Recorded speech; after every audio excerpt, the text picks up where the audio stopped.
पुनमपु ताराम उक्चरी मणिपुर नुक्ति फोंब पाव से सिंधी खंगसब मरुब पाव खरा story collection की माइकैदी मथौ मनाव नायना मियान पाव दमजरी कांगपोकपिग डिस्ट्रिक्ट की लोइबोन खुलेंदा लंदादुना विलेज चिफ अमसुंग महाकी लोइनबी यावना खुंजा अहुम हात्खरे खुनगी युम तरेट अमसुंग गाड़ी अने मै थादोलमले असीब हक्सांगसिंग कांगपोकपिदा पुखरे कांगपोकपी डिस्ट्रिक्ट की न्यू कैथेन मानबी पुलिस ने कोनबा तुबुन मनाकी लोइबोन खुलेंदा अफबा मखन की खुलाई पाइबा कदर सिंगना नंदादुना खुन असिगी विलेज चिफ महाकी लोइनबी अमसुंग खुंजा अमा हात्खरे खुनगी युम तरेट मारुति जिप्सी NN 0350803 अमा अमसुंग महिंद्रा बोलेरो पिकअप वैन अमा मै थादोलमले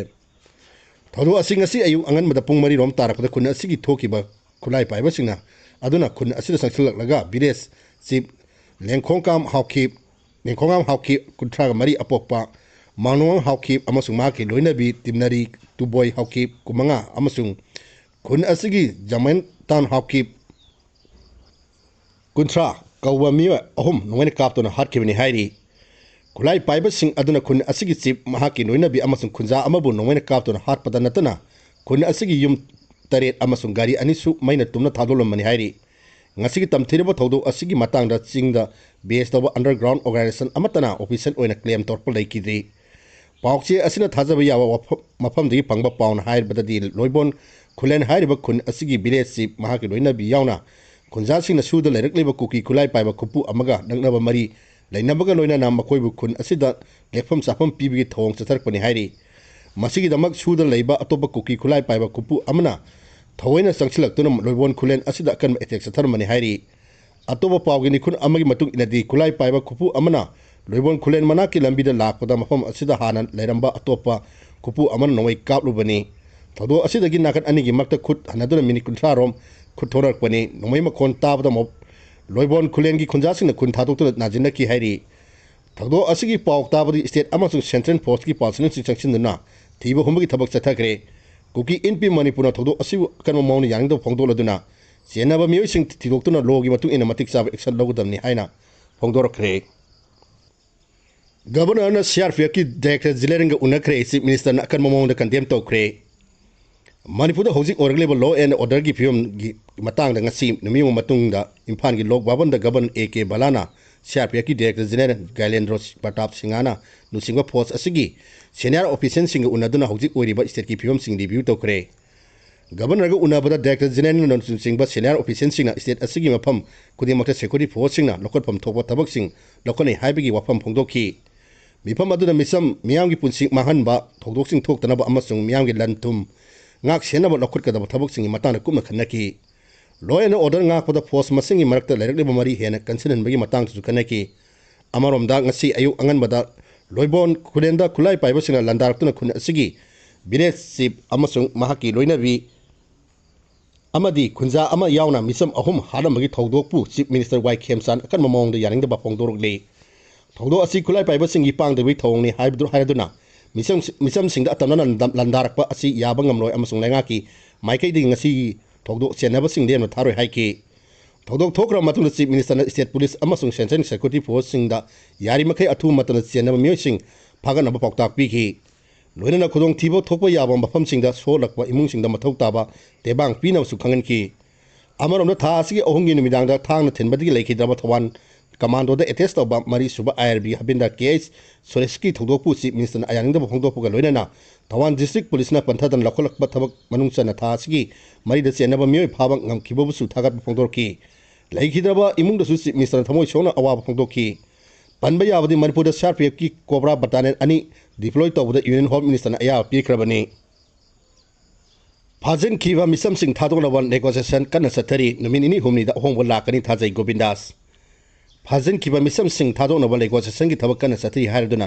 नुमिनिनी हुमनि असिदा करिगुम अहोम अमा लाकनी थाजै हायना होम मिनिस्टर गोविंदास कोथौ जमना फोंदोखरे वाफम असिंग असि लेंगा की director of environment and climate change ना सिंदुना कुनुंग ममांगी सिटी कन्वेंशन सेंटर दा पांगथोकबो वन एनवायरनमेंट डे की थरम सरुक याकिबा होम मिनिस्टर ना मापामी सिंगना हंगबो वहंग पाखुम पिरदुना महाना फोंदोखिबने गोविंदास कोसो सुना हाई फाजिन की मियोय सिंह थादोनब चीफ मिनिस्टर की मियेंग मखादा लेंगाना नेगोशिएशन थबक कन्न सथरी अमसुंग अथुब मतमदा थादोनब होनरी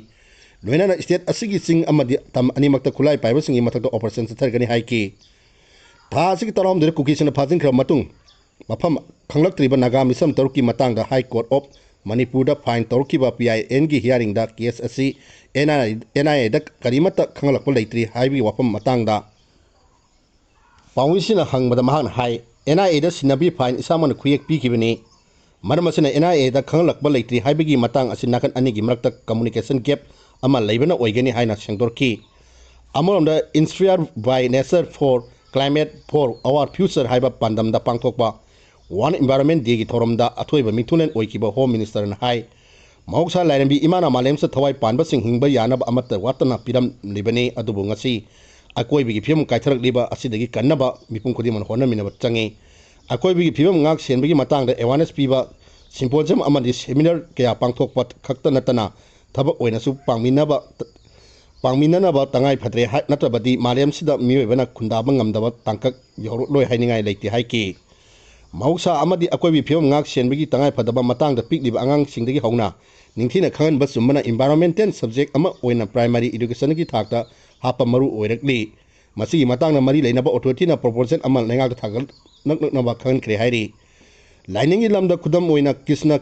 कर्शन नेसगी तोंगाना होनबा लेबगुमना क्लाइमेट कंसेंटनेस की मतंगदसु अखोइ पुनो होनमिनदुन अकोइबी अमदी मौसागी फिबम काहेंदना थंबदा पुनो मंगला थौदांग नौमिनसि हाइकी थोरंगी मनुंगसना अकोइबी अमदी मौसागी फिबम ngak senbada असोबो थौदांग लौरिबा मी सिंगबुसु इकाइ खुमनकी मखोइगी मनुंगद काक्सिंगी अंगान सिंगबु उवा थादना संगलखिबा केस आइस सुरजित ग्रीन क्लब संगपुर की फाउंडर डॉक्टर कामेन जीव इको लेवाक मणिपुर की लाइसम हेरोजित सिंथा कुमंदा एप्रिसिएशन अवार्ड लांथोकी नोइना ग्रीन ऑन्टरप्रेन्योर अवार्ड इंसिंगनी कुंतरुकी मनादा doctor TSW climate communicator award तनिसिंगनी कुंतरुकना KSI चित्राबलु अमसुंग lifetime achievement environment award निसिंगनी कुंतरुकना डॉक्टर KS सामुंगदा कुसिनकी थरोंगी मनुंगसना पांगथोकिबा स्टेट लेवल सिम्पोजियम अमनि एसे कम्पिटिशन दा मकोक मथंग ताखरबा मैरोइसिंग दा मनाम पीदुना पुनिंग थगतकी अमसुंग एनवायरनमेंट अवेयरनेस की स्टिकर सु रिलीज तौकी थरोमसदा forest environment and climate change की principal secretary Arun Kumar Singh environment and climate change की director doctor T Braj Kumar लोइसंग असिगी जॉइंट डायरेक्टर PS विवेकानंदसु मरु ओइबा मियोइसिंग ओइना सरुक याकी अमुक मपालेबा की पाव पिजरी वेस्ट बेंगल त्रिपुरा बिहार दा डेमोक्रेसी की अहोंग लापदा सेंटर तुमिना लेथोलोय इंडिया की ngमखै परिंग दा लैबा स्टेट सिंग ओइरिबा वेस्ट बेंगल त्रिपुरा अमसुंग बिहार डेमोक्रेसी की अहोंग लापदा सेंटर लेगाना तुमिना येंगदो लेथोलोय अकनबा एक्शन लखतुना डेमोक्रेसी की अहोंग लाग्लिबा सिंग ngakthoknaba ngamnaba सेंटर लेगाना होनगनि हाइना union home minister Amit Shah ना फोंदोखरे वाफम असि त्रिपुरा की ngमखै परिंग दा लैबा लंकामुर बॉर्डर आउटपोस्ट BSF की पर्सनल सिंग दा वा ngangbada फोंदोखिबनी अमित शाह हाई सेंटर लेंगाना advance technology अमसुंग enhance surveillance mechanism की खुथांग ngमखै परिंग की सिक्योरिटी हेन मपांगन कंखलनब होनरी लेबा असि ngमखै परिंग दा संबंध निंथिना खादबना लोन यादव मौंग मियोय कया संगसिलकलिब सिंग मपुंग फाना थिंग ngमनबसु लेंगाना होनरी हाइरिबा इशूसिंग असि यंगसिनबा लेंगाना पाइखलकदोरिबा स्मार्ट बॉर्डर प्रोजेक्ट असि सेम साबी अरोइबा तांकक योरे अमसुंग अथु मतमदा पायलट बेसिस ता लेबा असिगी मफम कया चलहनगनी हाइकी होम मिनिस्टर अमित शाह की वफम असि इंडिया की ngमखै परिंग दा लेबा स्टेट सिंगदा लोन यादव मौंग संगसिलकबा इम्प्लिक लेटर सिंगना डेमोक्रेसी दा साउंड अहोंग लाहनबगी नुनांगवा लेनरिंगै चेरक्ता फोंदोखिबनी अदुबु वेस्ट बेंगल त्रिपुरा अमसुंग बिहार नतना डेमोक्रेसी की अहोंग लाक्लिबा अतोपा स्टेट सिंगदि सब मानब थबक थोरमसि पाइखटकदौरिब्रा हाइबगी माताना ngasi अमित शाह ना वफम अमत फोंदोखिदे अनोबा मिनिस्टर ट्राइथै वासक लौदुन असम लेंगाक चाउथोखरे गुवाहाटी पांथोब थोरम अमदा अनोब मिनिस्टर ट्राइथै वासक लौदुन CM हेमंत बिश्वासना लुचिंगबा असम की NDN लेंगाक चाउथोखरे मिनिस्टर ओइन वासक लौखिबा MLA ट्राइथै की मनुंगदा ममांगदा मिनिस्टर अमुक्त ओइखिदेबा मियोय मरी यावखि मिनिस्टर ट्राइथै वासक लौखिबगा लोइना असम लेंगाक की मिनिस्टर मसिंग असि CM यावना 38 सुक्रे कॉन्स्टिट्यूशन की सन्न कांगलोंगी मतुइना मेंबर चामगा कुंतरुक लेबा असम असेंबली दा लेबा याबा मिनिस्ट्री की स्ट्रेंग असि ट्रांपने हौजी मिनिस्टर 38 लेरबनिना अनि अमदि तुंगदा एक्सपांड की दमक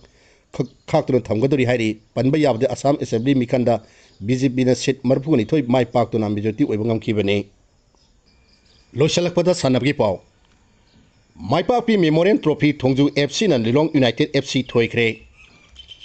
Mangan Foundation Sinduna Hirok Litan Makong Labor City Club Playground Tim Kutain Tuna Kangup Nipan Tona Kaidotuna Satari Maridak Suba Mai Pak Memorial Trophy Nising any Kuntaruki Ngasi Sanagi Mes Amada Tungju FC na Dilong United FC Toykre Ngasi Nung Tenpung Oma Kai Tabadi Horga Tournament Asi Tramari Suba Mes Oina in Nilong United FC Amasung Tungju FC Gi Marak Akan Malambatonaki Tim Anigi Marka Sanaki Mes Adugi Oina Nakan Animi Sanori Singa Sang Chata Bon Pai Sang Manana Sanabangam Tim anina akan momong na namba tong kiba adugi ahan ba hap loy power da panjan amamam da manana leki ani suba hap sana kiba adu da nakan ani magi sanori singa mes adu mai pak ngamnaw gi nama makoi gi haising ba sing mapung phana uthok to sanaki adu oina ba mes ki api ba aroi matam phawok thongju FC na Dilong United FC bu panjan ani amada maiti ba piram ki Thongju FC gi panjan sing aduna bikas amasung abjat na amamam chankibani aduga Dilong United FC gi amata ngara panjan aduna lepona chankibani tournament asigi tranga suba match oina SS Troop FC amasung Yuaripok FC gi marakta nungtin pung mariga makai tabadi horga kanba namba tonaki tim anina akan momong da namba tonaki ba adugi oina nakan ani maki sanori singna sangchata bon paibi sang manan sanabangam ki maduna maram oirega Mes adugi ahan ba amadi ani suba hap loy pawboda nakan ani mana pajan amar sanabangam na draw sakhi Veteran Cricket Tournament YWC amasung KSDO mai pakre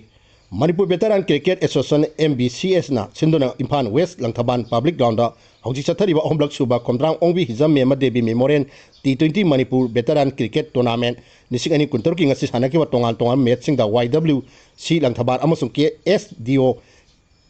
Kiangai mai pakre ngasi ayuk YWC Langthaban amasung NCC lamsangi marakta sanaki wa match adugi oinawa YWC Langthaban ran uthama thoida mai paki ngasi gi sanaki ba match adugi player of the match YWC gi Prakas Manina taki mahang na ran kuntraga mga amasung wicket ohum lorungki amam na ngasi nungtin KSDO Kiangai amasung YCC wangkagi marta sanaki ba match adugi oina KSDO Kiangai na wicket taruk ta mai pakpangamki Tim anigi magda sanaki match adugi player of the match titan na KSDO gi Abdul Khalid na taki